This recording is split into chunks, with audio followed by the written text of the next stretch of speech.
What's up, guys? Welcome back to another Destiny 2 Xur video. We're going to be going over where he is and what he has. Obviously, the Flashpoint this time around is Titan, so he is here. Just a forewarning of Forsaken, they're not going to have his little emblem above his head, and he's not going to be tied to the Flashpoint anymore, so it's going to be actually pretty hard to find him now. Alright, obviously, Fate Engram gives you an exotic that you do not have, so if you're missing an exotic before Forsaken comes out, this will give you an exotic in Year 1 of Destiny 2. Also, in Forsaken Year 2, the Fate Engram will only give you exotics from Year 1. Just keep that in mind.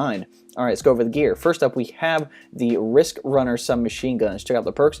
Comes with Arc Conductor. When taking arc damage, this weapon becomes more powerful and resists incoming arc damage. Kills extend the time in this overcharged state. Then you have Arrowhead Break, Extended Mag, and then Superconductor. When Arc Conductor is active, shots fired have a chance to become Chain Lightning and return ammo. And then you have the short action stock. We also have an ornament here, the Summer Storm. I really like that one. And then you have the Risk Runner Catalyst, which you can find in strikes against the most challenging opponents. Essentially, this boosts the range up really high. So the submachine gun gets a huge boost to range, makes it a lot more viable in the Crucible. This thing is already a beast in PvE, especially if you're going up against a lot of ads that have arc, or if you're doing any higher tier activities where there is a lot of arc damage incoming. It cuts that by half. Plus, you get like automatic ammo fed into the magazine whenever you're hit with arc damage. So this thing's pretty good. I want to get the Catalyst before I drop a review on this thing, but overall, this thing is freaking amazing. Alright, moving on to the Warlock, we have the Eye of Another World helmet.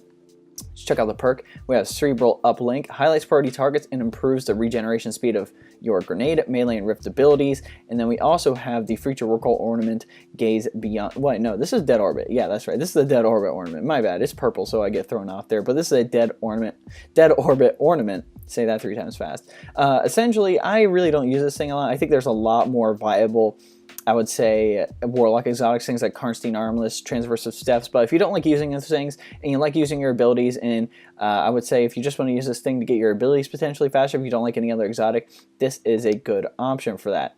Moving on to the Titan, we have the MK44 Stand Size from Curse of Osiris. These are actually D1 exotics that actually got moved up. So the perk, seriously watch out, grants an overshield when sprinting at full health with any of the shoulder charges on from any of the subclasses. Hits with these abilities recharge a portion of your melee energy. I'm pretty sure it ups it by like half, which is a lot, so you get half your melee back whenever you hit somebody with a melee, whenever you hit them with the shoulder charge, essentially. So having the overshield is pretty cool. I really didn't test it out a lot because I don't think these things are too great. You have to be at full health to get the overshield, which depending on your recovery on a Titan, it might not be extremely high. So, I mean, if you definitely want to test them out in the Crucible or anything like that, definitely pick them up. But in my opinion, I probably wouldn't do it. All right, moving on to the Hunter, we have the Ophidius Space, which is a new Warmind exotic that came in. We have its perk, Scissor Fingers, grants 2 knives per charge. So this gives you 2 throwing knives specifically for the Gunslinger. This is definitely like a true Vanguard thing right here, right? Having those 2 throwing knives. I really haven't tested it out yet. I definitely want to test it out. Obviously, it's not in the meta or anything like that, so it's definitely going to be interesting to try. Probably go with the class that whenever you get a headshot with the knife, it returns the knife.